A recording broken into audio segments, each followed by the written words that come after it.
मेरे सभी बच्चों, अब मैं तुम्हें सिखाता हूँ सबसे बड़ा गुरु। तुम अच्छे से समझना और सुनना। गुरु द्रोणाचार्य पांडवों और कौरवों के गुरु थे। उन्हें धनुर्विद्या का ज्ञान देते थे।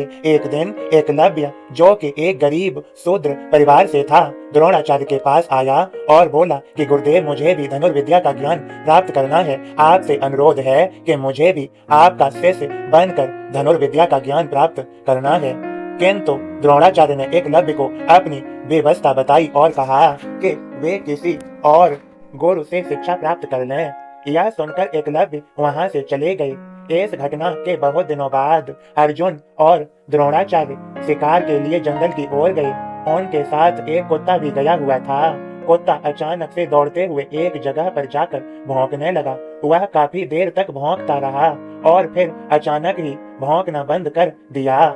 अर्जुन और गुरुदेव को यह कुछ अजीब लगा और वे उस स्थान की ओर बढ़ गए जहां से कुत्ते के भौंकने की आवाज आ रही थी। उन्होंने वहां जाकर जो देखा वो एक अविश्वसनीय घटना थी। किसी ने कुत्ते को बिना चोट पहुंचाए उसका मुंह तीरों के माध्यम से बंद कर दिया था और वह चाहकर भी नहीं भौंक सकता था। ये देखकर द्रोणाचार्य चौंक गए और सोचने लगे कि इतनी कुशलता से तीर चलाने का ज्ञान तो मैंने मेरे प्रिय शिष्य अर्जुन को भी नहीं दिया है और न ही ऐसे भेदने वाला ज्ञान मेरे अलावा यहाँ कोई जानता है। तो फिर ऐसी अविश्वसनीय घटना घटी कैसे? तभी सामने से एकलव्य अपने हाथ में तीर कमान पकड़े आ रहा था। ये देखकर तो गुरुदेव और भी चौंक गए। द्रोणाचार्य ने एकलव्य से पूछा, बेटा, तुमने ये सब कैसे कर दिखाया? तब एकलव्य ने कहा, गुरुदेव, मैंने यहाँ आपकी मूर्ति बनाई है और रोज इसकी वंदना करने के पश्चात में इसके समकक्ष कड़ा अभ्यास किया करता हूँ और इसी अभ्यास के चलते मैं आज आपके सामने धनुष पकड़ने के लायक बना हूँ।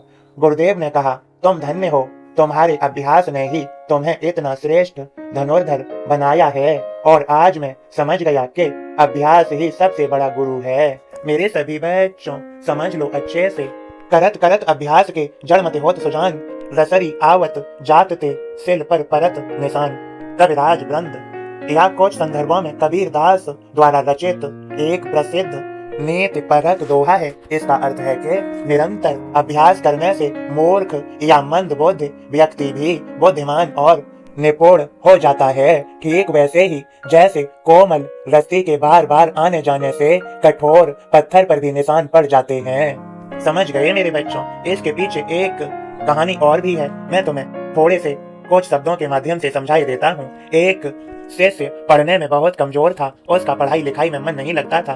तब उसे स्कूल के टीचर ने उसे क्लास से बाहर निकाल दिया और कह दिया, बेटा, तुम मत पढ़ो, तुम्हारा पढ़ाई में मन नहीं लगता है। तभी वह एक जंगल की तरफ निकल जाता है। वहां पर उसे बहुत जोर से प्यास लगती है और वहां पर वह कुएं से पानी खींच कर पीता है तो देखता है कि रस्सी से उस कुएं के पत्थर पर भी निशान गहरा पड़ गया होता है। यह देखकर वह सोचने लगता है कि बार बार रस्सी के गुजरने से जब पत्थर पर भी निशान पड़ सकता है तो मेरे बार बार पढ़ने से, बार बार अभ्यास करने से मैं भी क्यों नहीं सीख सकता हूँ। और उसने ऐसा ही किया। उसने भी बार बार अभ्यास किया और वह फिर अपने गुरु का सबसे प्रिय शिष्य बन गया और सबसे होशियार, सबसे शिक्षित अच्छा शिष्य बन गया, जो प्रथम रहा सभी शिष्यों में। इसी प्रकार मेरे बच्चों, समझ लो यह संदेश और इसे ज्यादा से ज्यादा शेयर करो। खुश रहो। तुम्हें सभी को मेरी कृपा भरा आशीर्वाद। सबका मालिक एक।